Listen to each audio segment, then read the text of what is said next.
Bismillahirrahmanirrahim. Assalamualaikum warahmatullahi wabarakatuh. Selamat datang di channel saya, Yudi Generasi Penerus. Saya doakan pemberkasan teman-teman nanti diberikan kemudahan, kelancaran, dan bisa segera yaitu dapat NIP-nya dan bisa secepatnya bekerja teman-teman ya. Allahumma amin. Oke. Biasanya nih setelah pemberkasan nanti ada beberapa pertanyaan nih yang biasanya teman-teman tanyakan. Antara lain yaitu kapan terima SK-nya. Terus yang kedua, kapan sebaiknya resign dari pekerjaan yang saat ini. Terus yang ketiga, kapan nih gajian pertamanya. Nah, keempat nih, kapan mulai bekerja nih. Seperti itu. Jadi ada pertanyaan setelah pemberkasan. Nah, ini pada video kali ini saya akan share yaitu pengalaman saya yaitu di 2019 ya. Semoga pengalaman yang saya share bisa bermanfaat untuk teman-teman semuanya.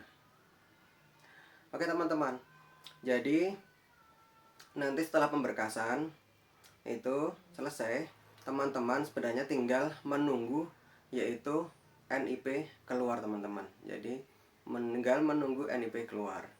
Nah, setelah pemberkasan itu selesai, di instansi masing-masing, instansi teman-teman itu nanti akan dikirim ke BKN regional atau BKN pusat sesuai dengan yaitu ketentuan ya. Jadi kalau waktu itu saya di Kota Pekalongan, yaitu ikutnya regional Jogja, BKN Jogja. Jadi dikirimnya ke Jogja. Seperti itu. Terus kapan terima SK? Untuk jawab yang pertama ya. Menjawab pertanyaan pertama, kapan terima SK? Untuk sekedar sharing saja, saya itu waktu itu pemberkasan tanggal 16 Januari teman-teman. Jadi tanggal 16 Januari pemberkasan. Nah, terus itu terima SK-nya itu pada 16 Maret. Nah, hari Sabtu ya, 16 Maret 2019. Jadi sekitar kurang lebih 2 bulan ya. Sekitar 2 bulan.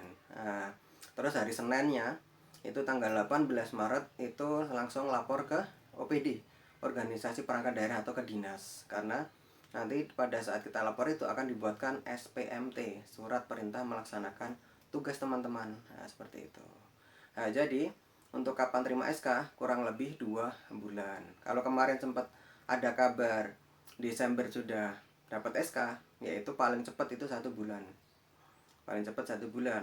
Karena kalau lihat jadwalnya dari teman-teman kemarin, itu proses pemberkasannya kan tanggal 1 sampai tanggal 30 November seperti itu ya. Jadi paling cepat itu NIP teman-teman keluar yaitu di bulan Desember seperti itu. Tapi setelah NIP keluar itu diserahkan ke instansi teman-teman, itu kan itu perlu proses lagi teman-teman. Jadi nanti akan dibuatkan acara atau protokoler ya oleh dari instansinya. Jadi oleh nanti kan penyerahan SK oleh PPK teman-teman, pejabat pembina kepegawaian.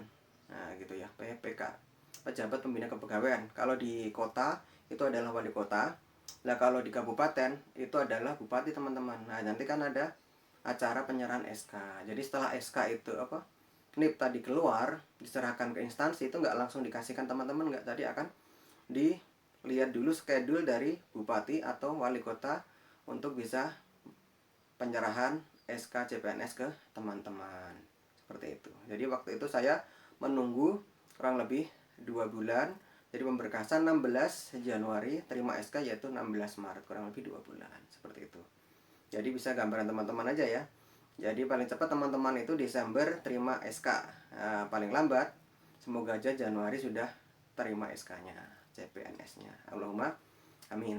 Nah, oke, tadi menjawab pertanyaan yang pertama, kapan terima SK. Nah, terus kedua nih, pertanyaan kedua, kapan sebaiknya resign dari kerjaan yang saat ini teman-teman. Nah, pengalaman saya waktu itu pengumuman hasil akhirnya, kalau teman-teman kemarin 30 Oktober, kalau saya kemarin itu 28 Desember 2018. Nah, waktu itu udah pengumuman hasil akhir kan, sudah mantap nih ya. Hari itu hasilnya udah resmi, tidak hitung manual kita sendiri, tidak, tapi sudah hitung resmi. Makanya waktu saya pikir-pikir, akhirnya saya mengajukan resign ke perusahaan yang saat itu saya bekerja. Saya resignnya itu per 1 Februari. Jadi saya ngajuin per awal Januari untuk resign per Februari, karena jagani nanti kalau Februari sudah bekerja, udah ada terima SK seperti itu. Ternyata ada mundur waktu itu ya. Jadi saya terima SK baru Maret, terus pertengahan Maret itu mulai bekerja teman-teman. Tapi tidak apa-apa untuk persiapan. Malah ada nih kasus nih teman-teman. Jadi ada cerita nih ya, sharing aja. Waktu penyerahan SK ada pertanyaan nih dari teman saya waktu itu ya, teman seangkatan tuh. Jadi dia masih bekerja tuh. Waktu itu bertanya kepada BKPPD-nya, Badan Kepegawaian Pendidikan dan Pelatihan waktu itu, Pak, saya mau nanya Pak, ini kan udah nerima SK CPNS gitu ya, terima SK CPNS.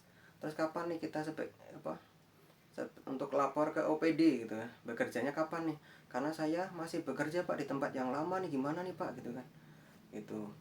Nah, saya belum resign gitu kan. Nah, terus waktu itu BKPPD-nya tentu saja kecewa teman-teman, karena harapannya nama sudah penerimaan SK itu ada teman-teman sudah tidak ada keterikatan dengan kerjaan yang lama, karena sudah ada segera yaitu mengisi formasi yang kosong ya. Jadi nanti segera lapor ke OPD terus bekerja. Nah, gitu, karena mengisi formasi yang kosong. Diadakan formasi CPNS itu karena kosong, kebutuhan, kekurangan tenaga teman-teman. Nah, jadi waktu itu dari kepegawaiannya gak kecewa waktu itu, meskipun secara aturan yaitu untuk setelah nerima SK CPNS itu ada kelonggaran 1 bulan seperti itu untuk melapor ke OPD seperti itu. Tapi lebih baik ya secepatnya setelah kita terima SK CPNS, secepatnya kita harus segera melapor, dan tentunya kita udah nggak sabar nih bekerja menjadi seorang PNS gitu ya. Itu jadi kapan sebaiknya resign itu sudah terjawab ya, pertanyaan nomor 2 tadi ya. Jadi teman-teman bisa ngira-ngira kapan sebaiknya mau resign seperti itu. Kurang lebih yaitu 2 bulan, paling cepat 1 bulan. Seperti itu SK CPNS-nya keluar. Oke. Yang nomor 3, ya soal nomor 3 nih, bukan soal nih ya. Jadi pertanyaan ya. Jadi tepatnya pertanyaan nomor 3, kapan gajian pertama nih? Nah, untuk gajian pertama acuannya itu TMT atau SPMT. Nah, ini teman-teman harus tahu juga nih. Jadi pengertian TMT terhitung mulai tanggal, dan SPMT surat perintah melaksanakan tugas teman-teman. Jadi kalau saya waktu itu terima SK tadi 16 Maret, itu TMT-nya per 1 Maret teman-teman. Jadi TMT saya itu per 1 Maret 2019 SK CPNS-nya. Tapi saya kan terus melapor ke OPD itu tanggal 18 Maretnya, jadi sehari Seninnya. Terus dibuatkan SPMT teman-teman, surat perintah melaksanakan tugas. Jadi hari Senin itu juga saya sama teman saya itu langsung bekerja itu di situ, langsung training lah, dikenal-kenalkan dengan pegawai yang lain gitu ya, untuk adaptasi dulu seperti itu. Jadi udah langsung mulai kerja pada tanggal 18 itu. Nah, untuk gajiannya nih, kapan gajian pertama? Nah, waktu itu jadi karena keterangan dari keuangan, karena masuk kerjanya itu ya SPMT-nya itu tanggalnya udah lewat tanggal 10. Nah, jadi gajiannya saya itu ikutnya di bulan April teman-teman, nggak gajian dihitung TMT, meskipun TMT-nya 1 Maret ya, TMT-nya 1 Maret, tapi saya gajiannya ikutnya bulan April seperti itu. Karena jarak TMT tanggal 1 Maret sama SPMT-nya kan jauh tuh, udah lewati tanggal 10 gitu, keterangan dari keuangan seperti itu. Jadi saya gajian perdana, gaji CPNS itu di bulan April seperti itu.